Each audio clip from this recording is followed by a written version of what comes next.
Choosing a topic for your online course usually goes one of two ways. Either you have zero ideas and you feel like you're not qualified or experienced enough to teach about anything, or you have more than one idea and you're struggling to choose. Maybe you have multiple ideas, you're multi-passionate and you have no idea which idea to choose. So regardless of what camp you fall into, today I'm going to give you 4 actionable steps for choosing not just an online course niche, but a profitable niche, one that you know that people actually want and that will actually make you money. All right, so let's go ahead and dive in to the first step. The first step is to think about what you are good at, what you know about, what you have experience with. So this first step is really a brainstorming step. So what I like to tell people to do is get a sheet of paper and divide it into 3 columns. And we are going to do some brainstorming here. So in the first column, you are going to list things that you feel like you are passionate about, your hobbies, your interests. If you were talking to a friend, what would you want to talk about? If you had some free time and you are not going to take a nap, if you're a mama, you may be like, if I have free time, I'm napping. But let's say that you are well rested for once. What would you be doing during that time? So just some examples for you to kind of get your brain going. It could be baking or playing an instrument, journaling, gardening, homeschooling your kids, teaching, knitting, painting, traveling, yoga, interior design, learning a new language, web coding, playing video games, volunteering, or cooking international cuisine. So if you want to pause this podcast, you can, and you can go ahead and make a list, or you can do this after the episode is over. So the first column is, what are you passionate about? What are your hobbies? What do you like to do? And then in the second column, we're going to list things that we are knowledgeable about. So your skills, your college degree, what are you good at? Now this one may be a struggle for some people because you may think, I'm not good enough in anything to teach others. However, that's most likely not true. And if you're struggling with this, it may help if you ask a friend or your spouse or a family member, hey, what do you think I'm good at? Like, what am I skilled at? Because sometimes we can't see our own skills. So just some examples are maybe your current job or past jobs that you've had, degrees that you have, certificates, or maybe it's a specific skill that you're just really good at. So budgeting or starting a specific type of business, passing an exam, real estate, training for a marathon, eating healthy. So that would go in that second column. So you're going to brainstorm, what am I good at? And then in the last column, we're going to think about our life experiences. What troubles have we gone through? What inconveniences have we gone through? And maybe what have we helped other people go through? So it can be something that is, really a big deal, maybe something traumatic like divorce or death of a loved one. But it could also be something that's maybe not that traumatic, like maybe you lost a lot of weight, which is amazing. And you were able to go through that experience and now maybe you can help others with that. So some other examples could be getting out of debt or traveling with a low budget, organizing a messy home. Maybe you've done that for yourself or you've helped someone else do that. Parenting a toddler. We all know that can be really traumatic. Building a TikTok from scratch or any type of business or social media platform. Co-parenting, dating after divorce, improving a website, living with anxiety and depression. So right now we are just brainstorming. We are brain dumping and putting everything on this sheet of paper because you may be thinking, well, I went through this, but I'm not qualified to teach others about it, and that's fine.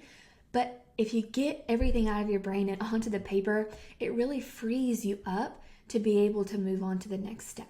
So that's the first step, is brain dumping, brainstorming all of these ideas. And by the way, if you're really stuck on this and you are struggling to think of ideas, we actually have a freebie for you. It's a list of 100 profitable online course ideas. You can grab that by going to meetthebowdens.com/list. So make sure you grab that, and then we're going to move on to the next step. The next step is actually profitability. So once you have some ideas on the paper, hopefully you have a few, we want to think about, okay, which of these ideas is going to be profitable, which is actually going to make me money, and anything that we feel is not profitable, we're going to go ahead and cross those out. So there are 3 profitability factors that I teach, and the first one is, could any of the ideas on your sheet of paper solve a need versus a want?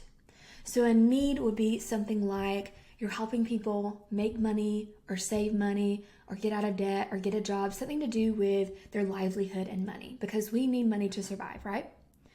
A need could also be health. So are you teaching people something about how to improve their health, how to live longer, how to have a better life because of their health? Another type of need might be like relationships. So, parenting or marriage or even friendships. Those are needs. Whereas some of the other ideas might be more of a want, like painting or, any kind of hobby, gardening. Now, sometimes you can turn a want into a need. For example, let's say that you love to take your Cricut. If you don't know what that is, it prints like vinyl stickers and you can put them on cups and t-shirts. Let's say you're just doing that for your friends and it's just a fun craft, and a lot of your friends are asking you, okay, how do you do this? How do you work this Cricut? I want to make some t-shirts for myself. So that's more of like a want. It's fun to do, it's kind of a hobby, but what if you started selling those cups and those t-shirts with the vinyl cutout letters? Then you could teach other people how to start a business with vinyl letters, with a Cricut. That would turn your want into a need and therefore make that niche, that course topic, more profitable. Okay, so look at your ideas, think about, are any of them a need, or could you turn any of them into a need?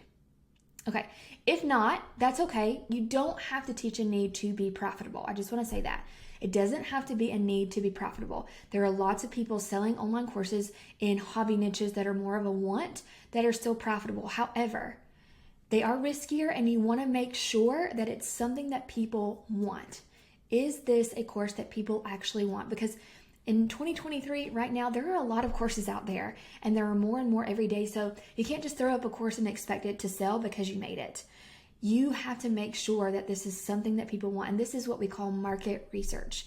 You are making sure that there is a want or a need for this course. So the next thing that I would do, the second profitability factor, is see if someone else has been successful in this niche. Now, that might seem counterintuitive because you're probably thinking, well, if someone else has already done it, why would I do it? Well, the good news is just because someone else has already been successful in a niche doesn't mean that you can't also be successful in that niche. Because if you choose the same niche as someone else, which is fine, you are going to differentiate yourself from that person. You are going to have a unique method. I call it the fresh framework. You're going to have something that sets your course and your method of teaching apart from that other person. Your personality is going to set you apart. Your teaching style, your life, like maybe you're a parent of small children and the other person is maybe older and has grown children. Well, if someone is looking for a course and they resonate with you because you're also a mom of small kids, then they're going to choose your course over there. So there's a lot of things that you can do to differentiate yourself. That could be a whole nother episode. However, let's look at, has someone else successfully created a course in a niche that you wrote down on that sheet of paper? And if so, that's a good indication that there is a need or a want in the market for this niche. So how do you find that out? Well, Google is your best friend.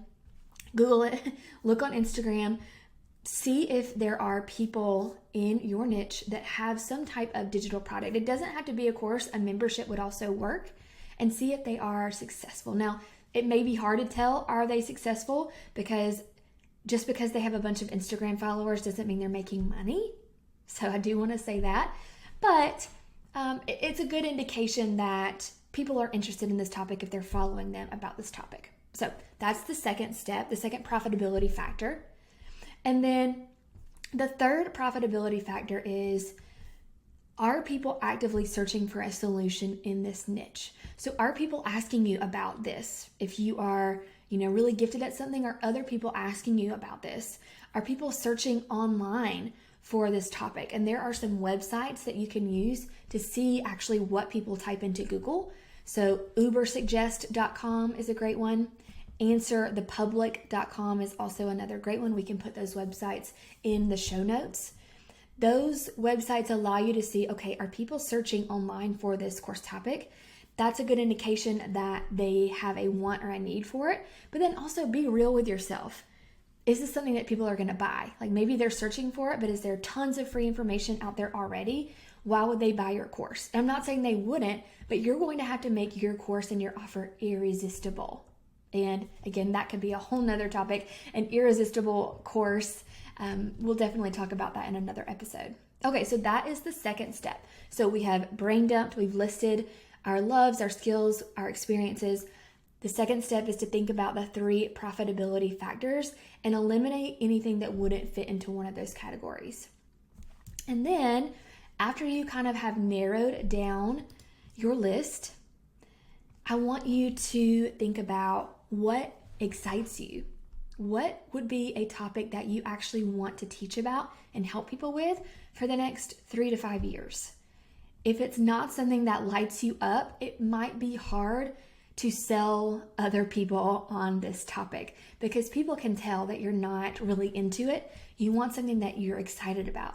Now, you may need to find a good balance of profitability and what excites you because some things may really excite you, but they're not going to be as profitable. So find a good balance of both, but don't choose something that you hate. For example, if you hate your current job, maybe you're really good at it, but you really hate it, and that's why you want to create a course so that you can get out of your current job. It might not be a good idea to create a course about that. Now, it could be if the only thing you hate about your job is the lack of freedom, or maybe you have a terrible boss, but you like actually what you're doing, then yeah, maybe a course could work. So just be real with yourself. Be honest with yourself. Will I enjoy talking about this? Do I have enough knowledge about this, or could I learn? Because really, you only need to be one step ahead of your customer. You don't have to be a quote unquote expert in the field. You just need to have accomplished and been successful in this niche in order to teach others. Do you need credentials to teach this niche? So usually in like a health or wellness space, you do need some type of credential in order to be teaching other people and be ethical. So be careful about that as well. And then, do you want a business about this topic? Like, is this something that you want to build a business on? Think about that. And if you answer no to any of these questions as you're going through your list, then cross them out. Start narrowing down and crossing out, and really think about, go with your gut feeling. I really like to use my gut when I'm making decisions in my business because it's usually not wrong. So in your gut, like, what do you think really stands out? Try to narrow it down to one, but if not, top 3 would be great. And then we'll move on to the last step. So we have brain dumped. We have thought about what's going to be profitable. We've also thought about what are we going to enjoy teaching? What do we know enough about to teach? What excites us? And then hopefully you've narrowed it down. And then you want to think about, okay, I want to make sure my topic is measurable. Measurable means it can provide a specific and obvious result. I see a lot of people selling courses and I have no idea what I would get from that course at the end of the course. It's really like broad or vague, and you cannot sell a vague result. It needs to be crystal clear. You need to have a specific outcome so that people know when they go to your sales page for your course exactly what they're going to get at the end of this course. It needs to be a measurable, specific result. So you need to be able to answer a question with yes or no. Did my customer achieve the result? Yes or no. And if it's kind of like, it depends, really try to narrow down, niche down, focus your course topic, and make sure it can be measurable, objective. All right. So just some examples on that. Here are some objective, measurable outcomes of a course. Learning how to knit. So yes, they did learn how to knit, or no, they did not learn how to knit. Using Google Analytics, helping your child sleep through the night, having less fights with your spouse. Those are specific and measurable. Here are some not measurable, more subjective outcomes that would not make sense for a course. Improving your life. What does that mean? I have no idea. That's so broad. That means so many different things to different people. It needs to be more specific. Or becoming a better parent. That's great, but what does that mean? What specifically am I going to get from your parenting course? Feel confident in your own skin. That's a great marketing line, but that's not a course topic. Like how? What specifically are you teaching that's going to make people feel confident in their own skin? So as you have narrowed down to hopefully one, but maybe 2 or 3 topics, which one of these can you make measurable? Is there anything on there that is really subjective and people aren't going to understand if they got the result or not? If you have something like that, cross it out. All right. And then you just got to choose one. You really just have to choose one again. Go with your gut. Really think about what you're going to enjoy teaching, but also what would be profitable, and try to find that happy medium. Again, if you need some course topic ideas, you can head to meetthebowdens.com/list. I hope this has helped you choose your online course topic, and I can't wait to teach you more about how to actually sell this course once you have your topic chosen.